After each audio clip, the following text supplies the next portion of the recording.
I'm Lou, I'm an addict. Hello. And it's good to be in my home group, to carry a message with you all and see people that I know like really well, other people I'm getting to know, like there'll be newer people too. So just a big welcome to anyone that is new or anyone that's back from a relapse. We know that it's not easy to walk through the doors. And I so remember myself walking in. I'm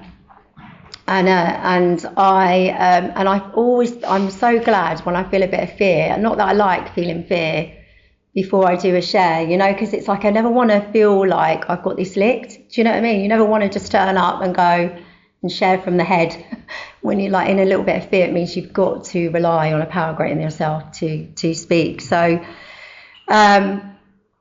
it is like when I talk about the person that I was, it is like talking about someone else. I mean, you know, there are some things that happen today, you know, in my life today, and I can react maybe really quick, and I remember that from my past. But it is like, you know, that person that was a hopeless drug addict, little junkie, really, running around the area, and for a long time, like really, I really could not have imagined a life without drinking or using. I just couldn't have done. For a long time, I wouldn't have wanted to.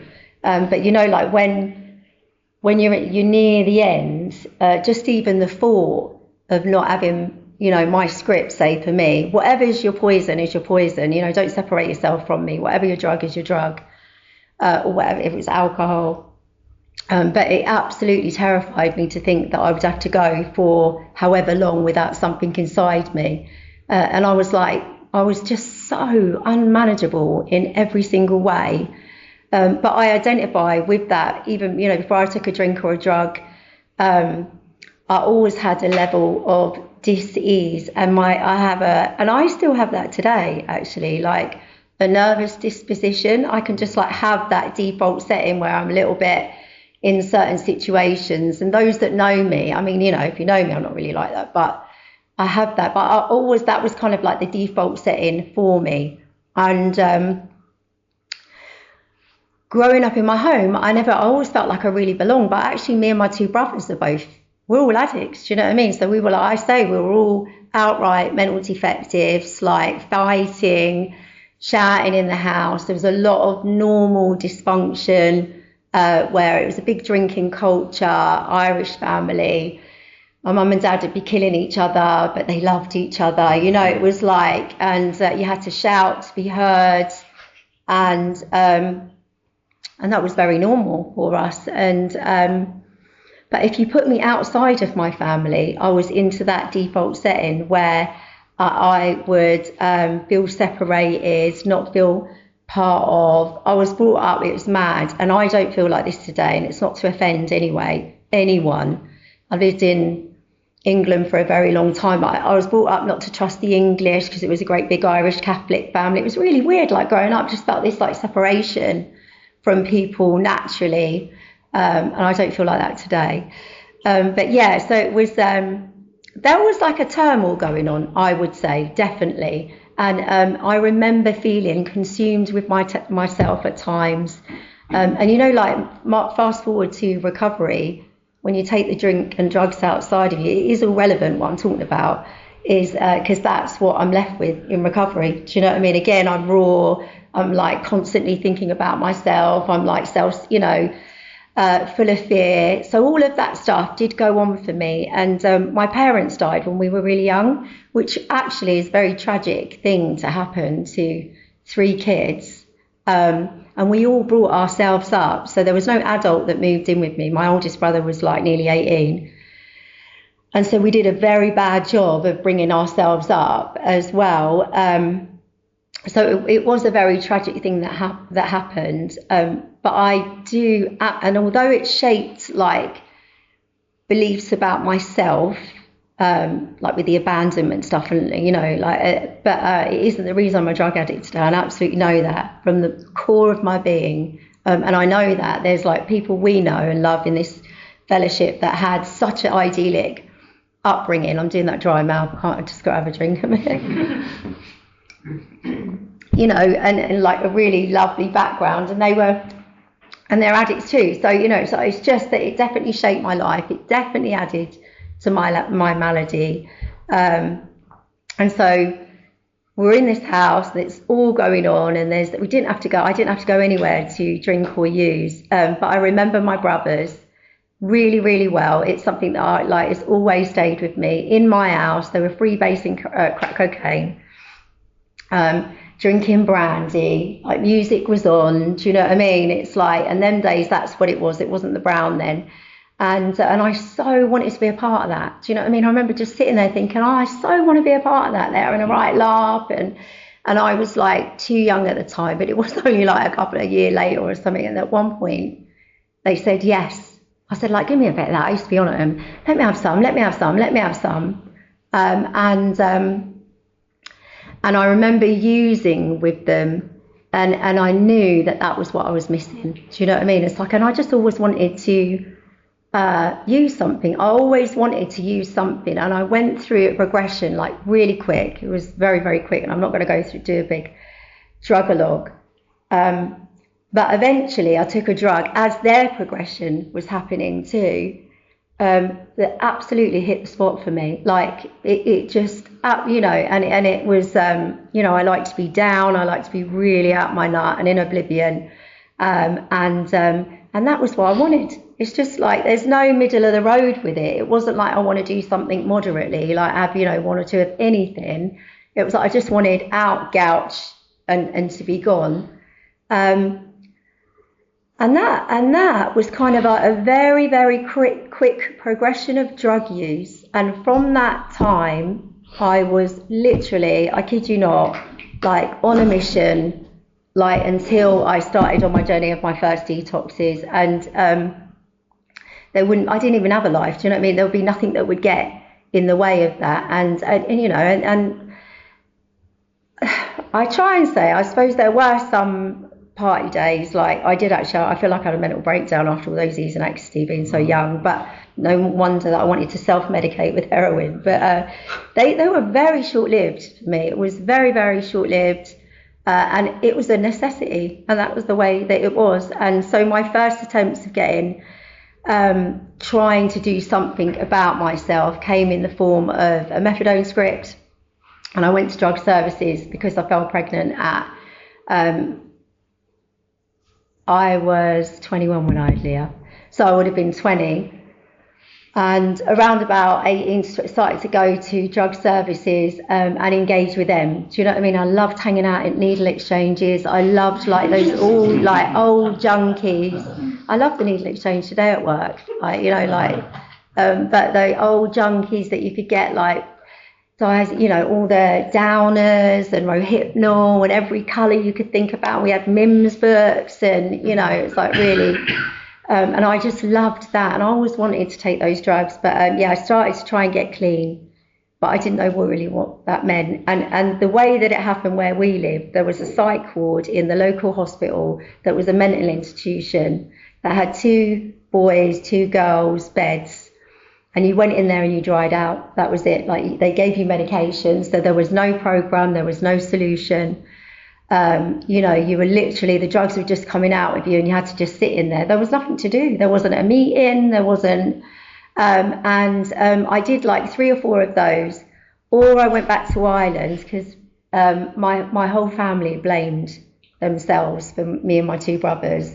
If only they'd have done more for us. If they'd have done more for us, like, you know, we milked the fact that our parents died. Like the solicitor in the court, Peter, I still know his name today. We didn't even have to speak to him. He would just stand up the court and just give the story, the sad story of mine and my 2 brothers, you know, what happened in our lives. And honestly, we got away with a load of shit for that. But like my family felt really bad over it as well. And so generally we'd go back there. I feel like I caused way less harm than my brothers did, for sure. And but go back there and I'd start detoxing back there. But the same thing would happen. So you'd go in there with a little bit of hope that you're going to change your life. The drugs would start coming out of me. And literally, I just could not cope with the way that I felt. It was like I'd only come down like a tiny, you wouldn't even know how much. And I'd start looking around me. Do you know what I mean? I'd like thinking, look at this place, look at where I am, look at where my life's come to, look at the bed that I'm in, look at the food that I'm eating. And I was just like conjuring up this thing that I could have an argument with somebody. I've got a really dry mouth, sorry. Brilliant. And so that I could get a good enough reason to either leave the detox and blame you that I went and used, or leave Ireland and blame my aunt, my nan. And, you know, it's like, and I did that sort of between the ages of 20 to 26. And I know that because my first child, I was 21 with my Leah, and I was 26 or 25 with Stephen. And I kid you not, I mean, I just couldn't get my shit together to stop using. But with Stephen, it was like, it really kicked off even more and more. Do you know what I mean? And then, anyways, those were the times, and the detoxes didn't work out well. I'd always, and I feel like Tim done a great share, didn't he, last week, and described the mind so well. So clearly I can really identify with the phenomenon of craving, you know, like where your body demands more, you've got to have it. You've only got to smoke a bit of crack cocaine or take a drug to think of that. But it's like when you go into a detox or whatever you do, you stop using. And before you pick that drink or drug up, it's like there's a part in your mind, and he described it like amnesia, that just cannot bring the detox into your mind with sufficient force that you wouldn't take that drug. And it was hellish, like it was hell doing what you had to do, or like all the reasons. It's just like there's a bit missing in the brain, isn't it, that like does not allow that memory to come back strong enough where you wouldn't use. And I totally identify with that, but hence I would start using again. So I think I got to a point in the end where I could sort of pick up crack and put it down. I know that sounds mad for anyone that be using the gear at the same time, but I think in the end it got to a point where I was absolutely brought to my knees, where the kids, everything had gone. And this is not for everybody. I'm aware that some people still have, you know what I mean? Some people have lives, but that was just how it was for me. And I had a family member, I've got to speed it up now, and a family member carry the message to me in such a way, it was so dramatic because I'd used with him, and he'd always used. He'd gone away, got clean. He did like, I don't know, maybe 11, maybe more, so many treatment centres. And this one time he didn't use, and he came and he made amends. I was really out of my nuts, so I really don't remember what he said. But it was in his action that he stayed in contact with me, and then he just let me get beaten. And I love that about the fellowship. You know, it's not about rescuing someone here. Like, you know, when you are ready, you'll be willing to do this. And we can get in the way sometimes of getting people to meetings when they don't want to be here. I know we invite and all of that, but that's how they did me, and they left me. And eventually I picked up the phone and blamed him for everything that had gone wrong in my life. But then like, and he got me down here, and I thank God for good sponsorship at that time, because obviously I was flat out using, and my brother, he would have only been just over a year. Like, you know, he phoned his sponsor, and his sponsor said, you need to make it happen. And so I left London, and that was like my journey into recovery. And so with that being like, with a recipe of, you know, like when you've just like, I hate using that word dumb, but it really is like that. But just when you're beaten and you've run out of ideas, and there's just nothing out, your back's up against it, you're cornered at last. When you've got that, and then you're presented with a solution, and you're presented with a fellowship, and the power of that as well, and people are carrying the message to you. And there was like, you know, and I needed to, you know, I was told very clearly what I needed to do. I knew I needed to get a sponsor. I knew I needed to get a home group, which I did do, that I got involved in. It was my home group for 7 years. Do you know what I mean? But I started to belong to this home group. I knew I needed to, so I'm detoxing in the rooms. I knew I needed to pray. And honestly, like, I was brought up with an idea of God, but I know lots of people that haven't had that. But I didn't have fight in me to say, I'm not going to do that. I actually think there's a reservation when people do that. I'm just going to voice that. Oh, like, you know, the God thing. No, that's a reservation. If you're willing to go to any lengths, you'll do whatever. And I prayed. I went to meetings, I sat in meetings, I held onto my chair, do you know what I mean? And it's like, you know, then eventually I got clean and asked a woman to help me and take me through the steps. And she took me through so layman, so shared her experience. I was 2 days clean, didn't know what was going on. Couldn't have really articulated much about what I just read. But what she did do is she shared her experience with me of how the illness was in her, and she allowed me to find mine. In that process, I admitted to myself that I was a drug addict, even though it was very evident that it was. And I came in like so full flight from reality, had not lived in reality for a very, very long time, and a shell of like such a different woman to what I am now. Lovely.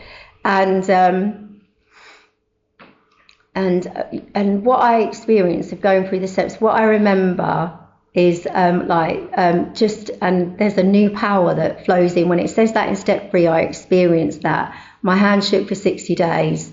I couldn't sleep. I had such a low confidence. In the end, I really found it hard to talk. And I started to, through the steps, started to feel a bit of a peace about me, a bit of an ease about me. I started to be able to be around people. I started to belong to a fellowship. Do you know what I mean? I started to help people and get out of myself. Because that constantly thinking about myself, it had to be smashed. And I started to experience another solution, and drugs were my solution for so long to breathe. And in the end, it's like a much slower pace that you get it through the steps. But I started to feel that just a little bit at ease. That's all like that was just absolutely. My brother Garrett was an alcoholic from he was about 15 years old, and his hands, like, I kid you not, I wish you could, like, it was like this, like really bad. And I said, oh my God, bruv, man, your hands, look at your hands. You're shaking. And he shook like that until he come into recovery, and he put his hands out like this. So my hands are shaking. He put his hands out like this, and I was like in my detox, and I said to him, I was like a child. I was like, oh my God, look at your hands. And he said to me, that's the power of God. That's what he said. And I swear to God, my hands were like this. And that is the power of God, that I can sit with a confidence today, that I'm winging things a lot, even in my workplace. I've got someone who knows me really bloody well. And I can actually sit and hold my own today. Do you know what I mean? And it's like, and that kind of ease about yourself comes from God. But anyway, I went all the way through the steps. That's what you need to do, guys. And I caused a lot of harm within to my children, which there's some of it I wish I never did. Do you know what I mean? I really do wish I never did. I don't live in shame and guilt around that anymore, but I honestly wish I never did. And so I needed to make it right within my family. That was really, really important to me. And I needed to be able to go back to London, because that's where they were, and I had to go up and down. And I needed to be able to walk around the streets there and look the world in the eye, not scurry, because I owed everybody money, you know what I mean? I sold me cooker out of my house, like, I never given the cooker. Like, I sold it and it was in my, that was just one thing. Or like, I did lots of moves that I had to keep going like this everywhere. And because of the amends process, I can actually, like, I am a free woman today. There isn't anyone that I'm not willing to, there is actually one amend that I'm not willing to do, right? There is one that I'm absolutely, I don't care what my sponsor says, I'm not doing it. And I'll be arrested, so I'm not going to do it. But mostly, I will make amends. Yeah. And I think the biggest impact of my recovery today will always be on my family. You get emotional when you talk about your kids, didn't you?